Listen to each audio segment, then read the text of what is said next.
Hey everyone, welcome to locking in your heel side carves with the open body heel side. In this video, we'll cover the easiest and most reliable way to lock in your heel side carves for good, the open body heel side. First, let's lay some groundwork by making it clear exactly what carving is on a snowboard. A carve is a type of turn where we use the shape of the side of our board to draw out a thin, sharp, and circular pencil line turn in the snow. If we look a little closely at our board, we'll see that the sides aren't completely straight, but are curved in a wide arc. We call this arc shape the side cut of the board, and the metal parts are the edges of the board. Carving involves balancing on this side cut and allowing the snowboard to turn through its own shape. Here, take a look. If we pick up some speed and balance ourselves on our board's side cut by tipping our board onto its edge, the shape of the side cut digs into and starts slicing into the snow. And since we have some speed, our board keeps cutting through the snow using its curved side cut in the same path and draws out a sharp, pencil-thin circular turn. Congrats, we just performed a carve. Let's take a closer look and see what's left behind a carved turn.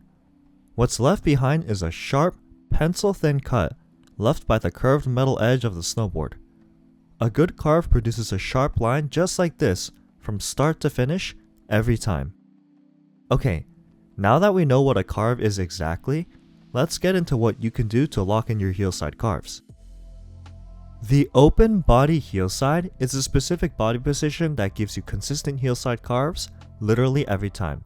It's what I use for all of my heel side turns. Every heel side carve that I dig stems from the open body heel side form. So here's how it works. Stand up normally on a flat area next to a solid wall for practice. The open body heel side form involves a few motions that have to be performed all at once, but we'll cover each part in order. First, we turn our shoulders and stomach 90 degrees so that they face the nose of our board. Pretend there's an arrow pointing straight out from our stomach and turn our shoulders and stomach so that the arrow lines up with the nose of our board. There, now our upper body is facing towards the nose and our shoulders and stomach are perpendicular to our board. This is called having an open upper body. Second, we bend both of our legs into a light squat and hold the squat. Then, we focus all of our weight onto our heels inside of our boots. It's hard to tell from the outside, but the rider being shown right now is pressing all of their weight back into their heels inside their boots. Third, we are going to stick out our front hand towards the wall.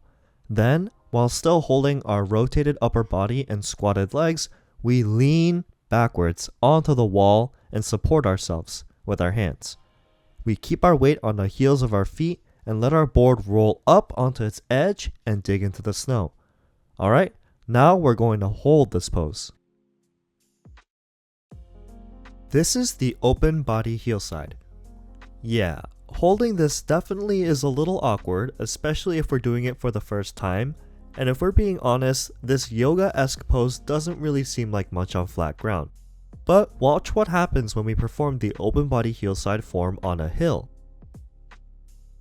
If we start by going straight down a bit to gather some speed, then settle into and hold the open body heel side form like we practiced on flat ground, we perform a perfect heel side carve.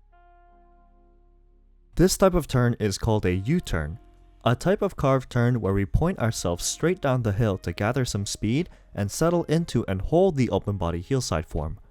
The board rolls onto its edge and digs into the snow, and we carve across the hill and even carve uphill a little bit as we lose our momentum. The shape of the turn looks like a U, which is why they're called U-turns. Now it's your turn. Practice the open body heel side form at home or at your local resort and try out some carved heel side U-turns of your own. Once you're completely set with carved heel side U-turns and can pull them off consistently, practice heel side carves together with toe side carves and chain them together, and voila, you're carving. Now, the open body heel side is reliable for sure, but there are a few tips and tricks that you can use to bring out the open body heel side form to its fullest. The first tip is don't be afraid to lean back. The reason why we lean our whole body back on our heel side carves is to get our board on its edge.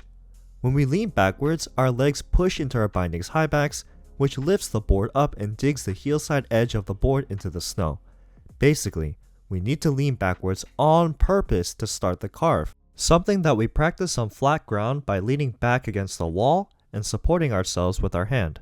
However, you're probably not worried about why leaning backwards is important, but more so the fear of falling backwards. When you're trying open body heel sides out on the slopes, you might be scared of leaning back and falling backwards on your butt because there's no wall to support you. This is a totally valid feeling. I don't think anybody wants to injure their tailbone. However, it turns out that leaning backwards on purpose for our heel side carves is totally fine because we'll stay more balanced when we're actually moving down the hill. It sounds weird, but think about when we ride a bicycle. We all know that trying to stay balanced on a bike when not moving forward is really difficult. The same is for the open body heel side. If we try to stay balanced on our edge on flat ground with no speed, without our wall to support us, it's basically impossible to stay upright, and we end up falling on our back. However, when we get on a bike and actually start pedaling and gaining some speed, it turns out that staying upright is easy. Moving forward on a bike allows us to stay balanced on it. Same for our open body heel sides.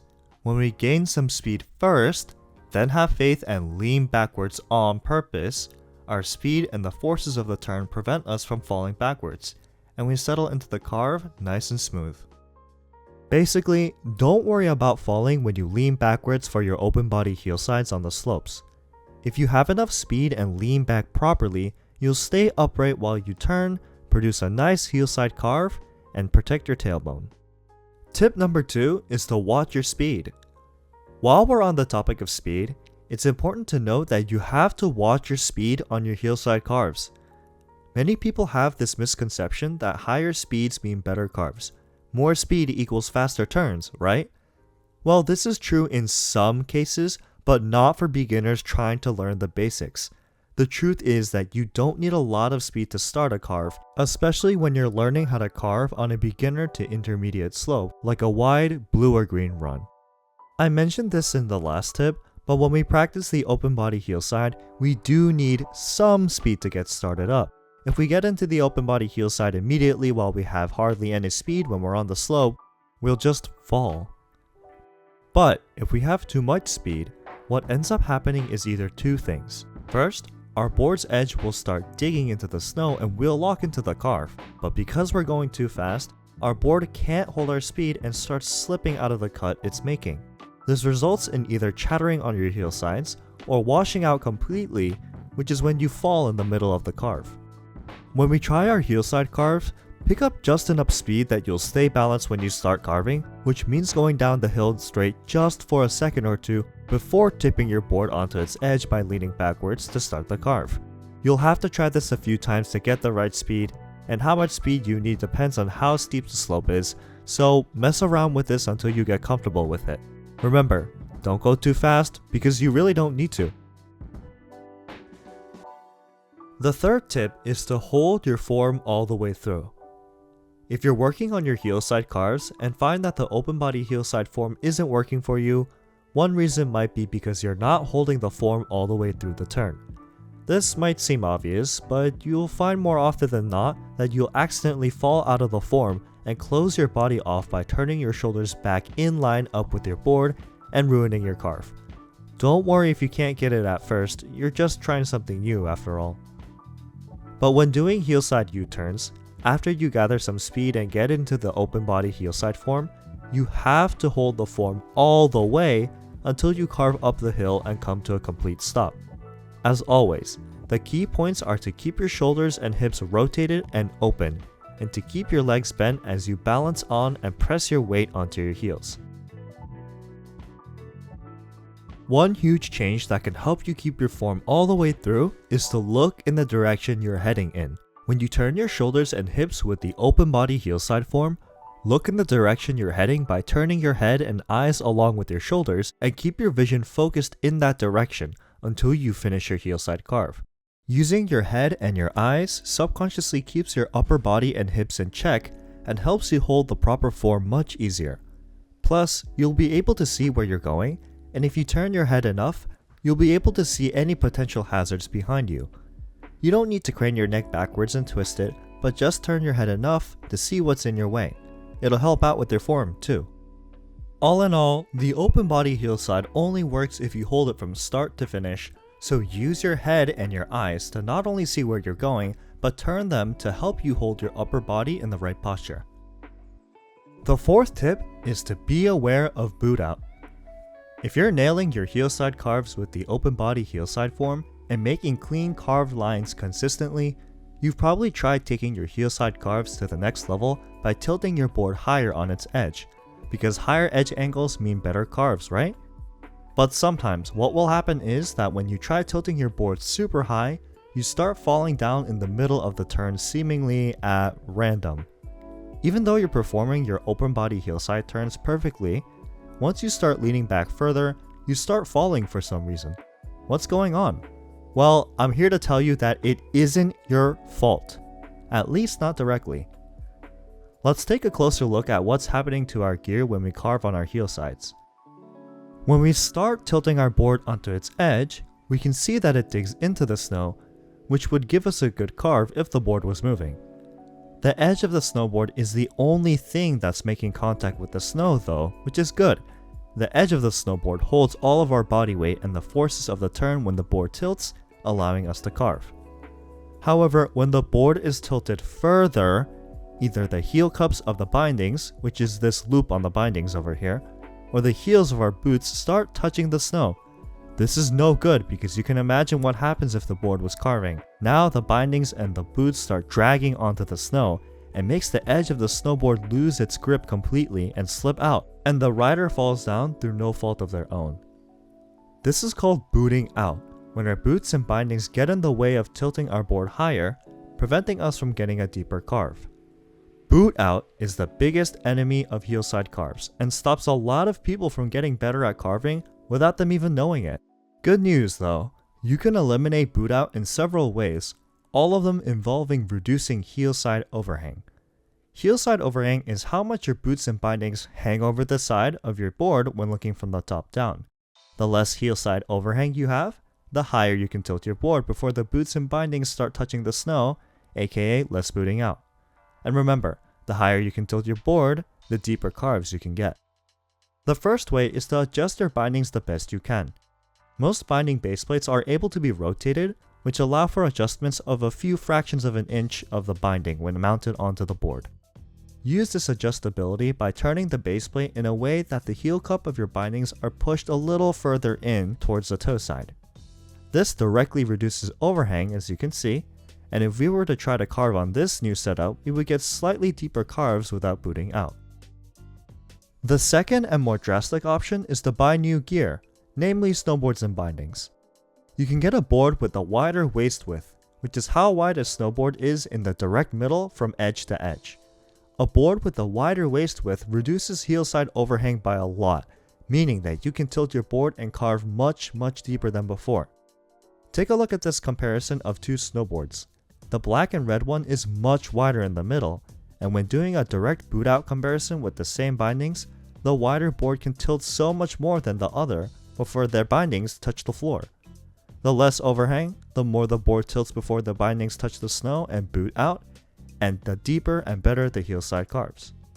You can also get different types of bindings that don't rely on a heel cup, such as flow bindings. These bindings have designs that involve either reduced or eliminated heel cup profiles, directly increasing how much you can tilt your board on your heel side before you boot out. These bindings also have the benefit of being made specifically for carving, making sure you're not compromising on responsiveness and performance. Alright, that was a lot. To sum it up, to stop yourself from booting out on your heel side, reduce your heel side overhang by modifying or upgrading your gear. Sometimes, you just need the right gear for the job, and carving is no exception. Those were all the tips on heel sides that I could think of. Now go to your local slope and try those heel side carves again. Now, as for trying again, if you're still having trouble getting your heel side carves down, do some good old video analysis. Take some videos of yourself, or ask someone to film you while you ride from a second person point of view. Use the video to analyze yourself, or have a more experienced rider or coach look at the footage and help you out. The great thing about carving is that carving is all about body positioning and has very little to do with body strength, at least in the beginning where we're learning the basics.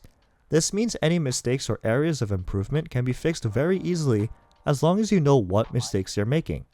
Of course, I made this video to help with that, but ultimately, you can always ask experienced riders for help, including me. If you made it this far, thanks so much for watching. This is an extension of my How to Carve on a Snowboard Part 1 video. That video is a lot longer, but has a lot of insights that you might like if you were interested in this one, so click on the link above to check it out. That's all for this one. Good luck with practicing your carves on the slopes, and I'll see you in the next video.